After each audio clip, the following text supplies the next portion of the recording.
Hello friends, today I have a video of a doll I started 3 years ago when I'd only just come back to the UK from Japan. Like my other recent I started this project years ago vids, I'm missing some footage, I'm so sorry. But don't worry, I have a video coming soon where I will have the beginning process covered just in case you're missing it. Also, please excuse my voice, 'tis the season for catching colds and I did catch one, so I have a bit of a funky voice for this video. As always, please don't forget to like, comment, subscribe.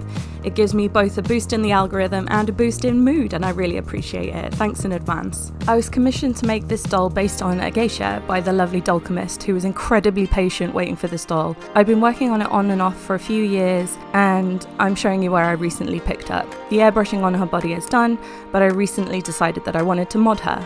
Monster high feet are made for high heels, and while I think they usually look super cute, they wouldn't look very authentic for this doll. So using Blender, I sculpted some flat feet in Zori socks and some getter shoes that will perfectly fit together. Before I printed, I cut some holes into the sculpt just by the ankle so that I can add a thick piece of wire later to make sure that they're attached securely to the doll. I printed both the shoes and the feet in white.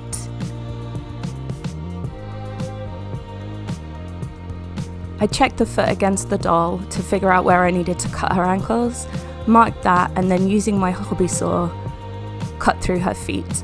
I'm making sure to turn the doll as I cut so that I get a flat line. I don't want to be cutting these at a wonky angle.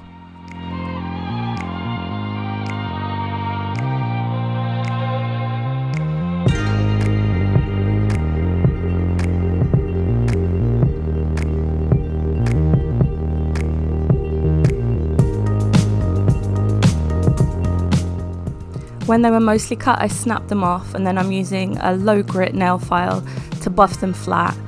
I'm using the low grit to make sure that there's still some texture so that when I glue the feet on, there'll be something to grab into.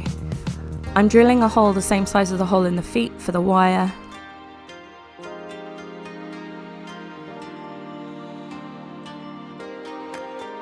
And then to get that wire to sit snugly, I'm melting the plastic with a little bit of acetone.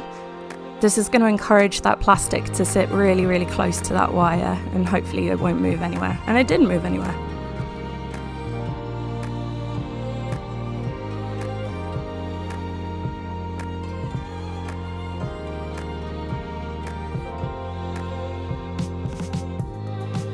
For the resin part of the feet, I'm mixing a 2-part epoxy glue. I'm adding that into the hole in the top of the foot piece, and then pushing that onto the wire in the ankle.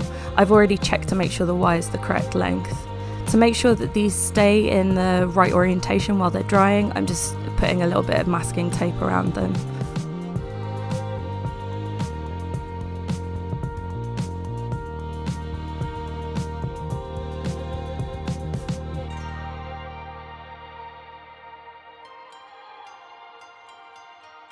Once that glue was dry, I added some milliput just to make the blend between the seams softer.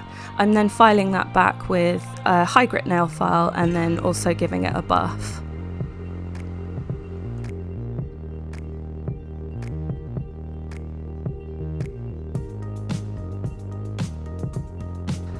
I sprayed her feet white with a primer and then painted them in an off-white.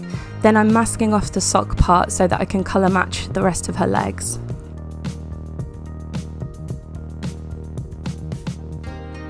I don't think I did the worst job here. Once that's done, I'm taking off the masking tape and then I'm just touching up those socks, this time with bright white to give them a bit of a highlight.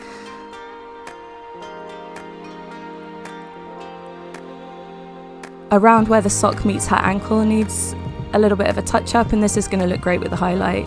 I also highlighted the seam down the front of the sock and some of the creases that would be in a sock from natural wear. The gaiter shoes also got a prime in white, and then I'm painting them this beige colour.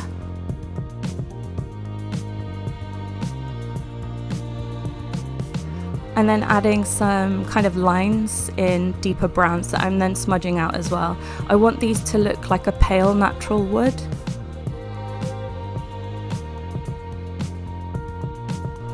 Then for the straps, I'm using 3mm ribbon. I needed to use a wire to pull it through the holes here, and I added some extra holes at the back.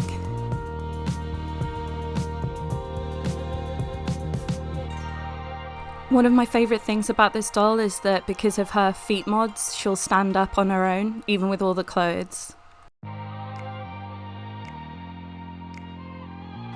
Okay, so it's on to the face up. My client particularly wanted a base of Cleo Denial, so under that white paint, she's Cleo. I'm looking at reference as I always do, and so for this doll, I was looking at Southeast Asian women and Geisha, and trying to find face shapes that I thought would make her look Southeast Asian. So I'm using an eye shape that I found from a reference picture. As usual, I'm starting really faint and working deeper over the layers.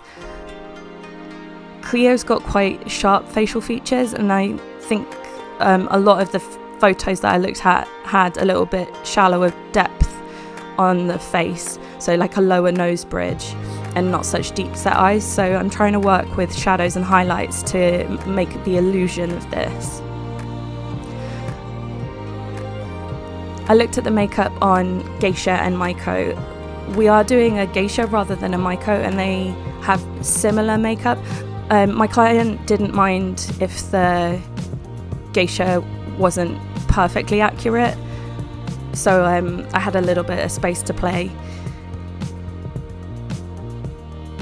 Usually we see a lot of Maiko, and like I've done an Oiran, but we don't see as many Geisha, and so the doll chemist thought that that would be an interesting doll to see made and to have for herself.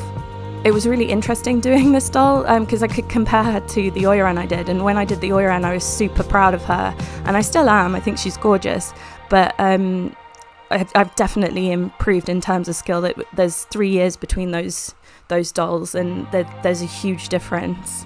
I'll be sharing some comparison photos of those two dolls on Instagram, so check me out over there. I think I've always lent slightly realism, but I think now it's much more apparent. I like to add a shadow underneath the eyes. I think this helps them look more realistic, the face in its entirety, but also the eyes.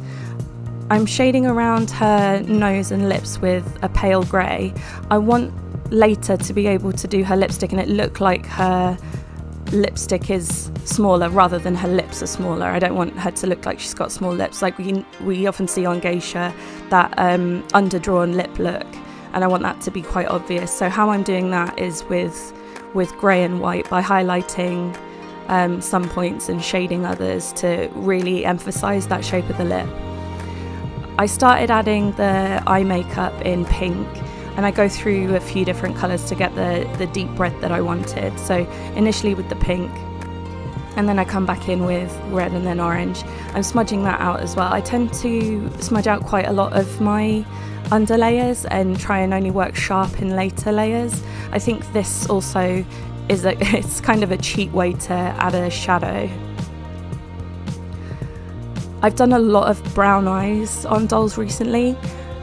When we were talking about this doll, because my Oiran had an unnatural eye colour because she was a mouse, when I talked to the doll chemist about this, we decided to go with brown, and I'm kind of lucky that I've been doing so many brown eyes recently, because I feel like I'm really enjoying the way that the brown eyes are looking that I do now. I think I've got a trick to them, and I'll tell you a little later when we get in there. So I drew her lower lip in first. This was partly so that I could get a few more layers of grey on her upper lip, but also I couldn't remember whether we had talked about giving her makeup on both lips or just on the lower lip. You see on Maiko and on Oiran just the lower lip painted. I've been a lot more bold with my use of black, and I think you can really tell with my dolls. I think it gives them a lot more definition. When I was working before with colour, I would try my best to get the deep dark colours using a mixture of different colours, and you just can't quite do what you can with black. So gone is my fear of black.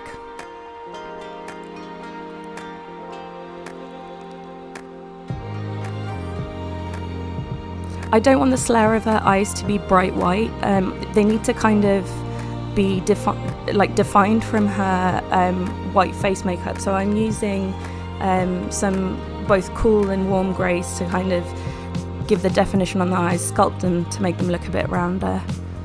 As usual, the pastels that I'm using are my pan pastels. I'm addicted to these things. They're so deeply pigmented and they mix between the colours quite well. So if I want something a little bit more subtle, then I can put a white on my brush first and then dip into a more pigmented colour, or add white to the doll's face first before adding the more pigmented colour. They're a really flexible product to use. I'm a big fan. They are pricey, but they are worth it.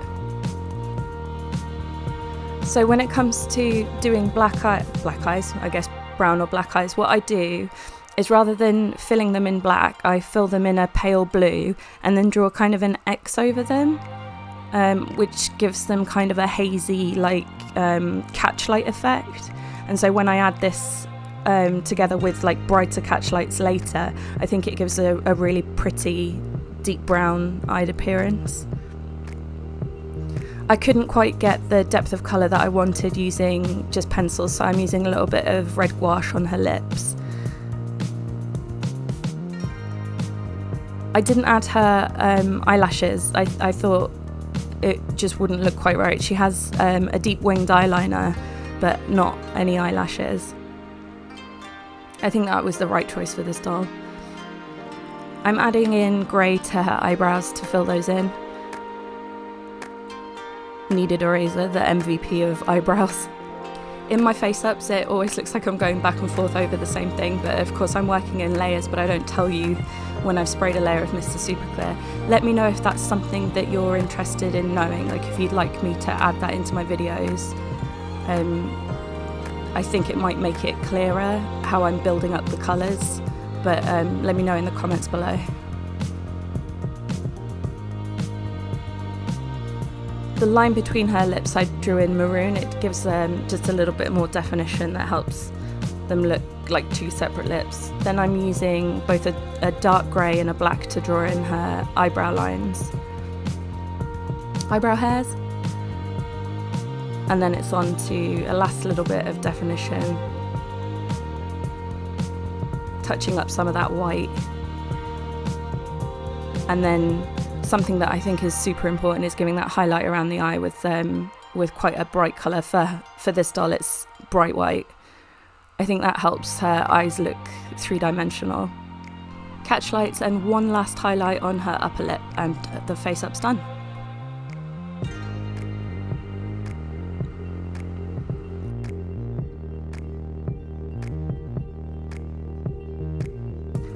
The hair was a bit of a nightmare on this project. I spent quite a lot of time learning how geisha wigs are made, and there's some links down in the description box if you're interested. It is super interesting. So I marked off on her head where all of the sections are going to go, and then using PVA glue and some wefts that I made using PVA glue and black yarn, I'm just gluing that hair in place. It's a bit Sadako nightmare fuel for a bit, but it does all come together after literally 5 hours of work on just the styling alone.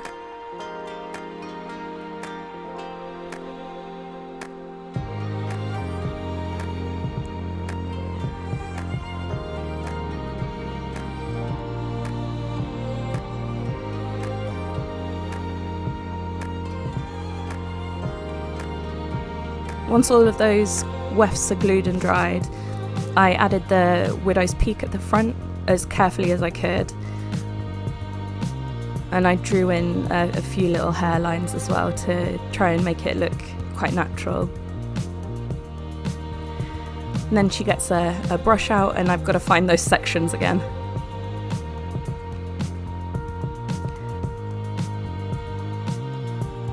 The styling was honestly a bit of a battle. I cut out so much of the styling process. So here it looks like I did it all very easily, but honestly it was hours and hours and hours of trying to get it right. I found that styling her hair when it was wet was the most successful, using wire as hair ties and using got to be glued hairspray to set anything once it was in the right place.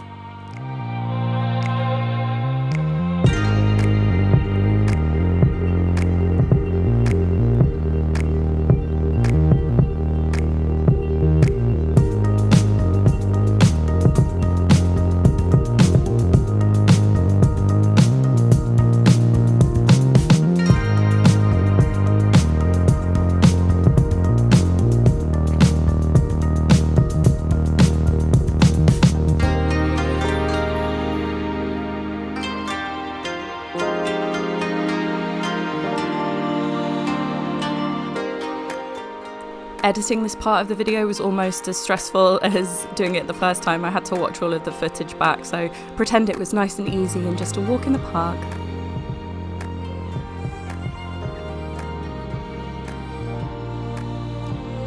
I'd already made all of her kimono, but I wasn't happy with the white one, so I remade it. I designed this pattern specifically so that the collar at the back is pulled down to show that swallowtail makeup. It's got long sleeves as well, and the hem on it is very long. Let me know if you want this pattern. The obi pattern is a bit fiddly, to say the least, but the kimono pattern is solid. The dollchemist and I decided on kimono that would be worn at New Year's. So her base layer is red, and then she has a white kimono and then black on top. And to go with that, we decided on a gold obi. As I added each layer, I'm making sure to fold the kimono left over right, leftover rice. I'm pulling down that back collar, and this underlayer has a groin catch as well. So I'm sewing each of the layers closed. They're all also sewn together at the back under where the obi will be.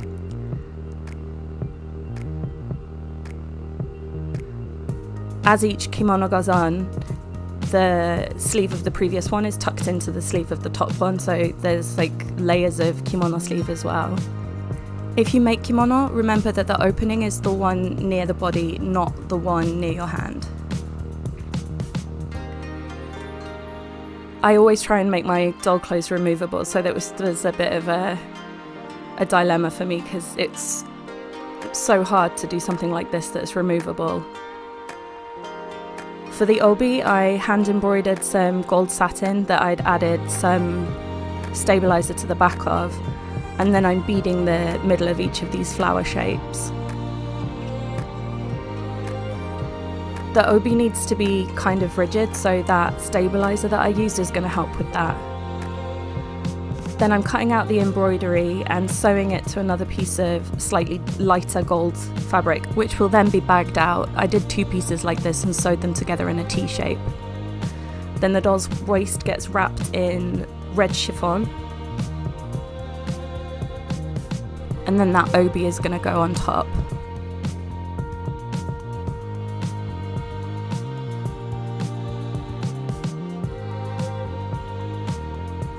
I spent a lot of time learning how these types of knots are tied as well, so that it would look realistic.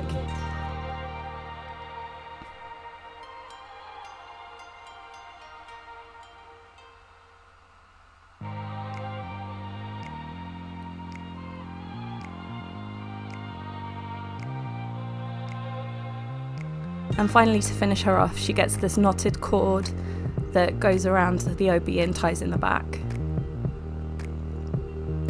This is essentially the only thing holding the obi together.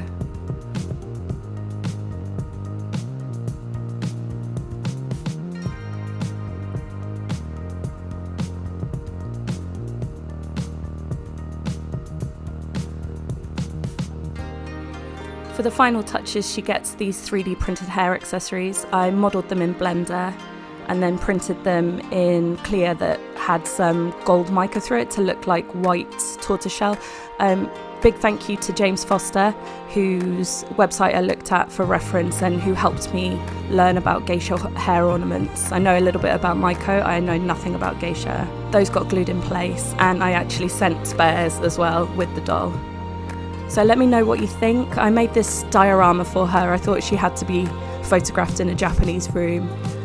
I really hope you love her. I'm so proud of her. She was a struggle to do, somewhat technically, somewhat emotionally, but I'm so happy with how she turned out. I want to give a big shout out to my patrons, especially Jade. You are truly awesome. Thank you so much for always supporting me. I have a Christmas video hopefully coming up at the end of the month. We'll see what happens. Cross your fingers for me, and I'll see you in the next one. Bye.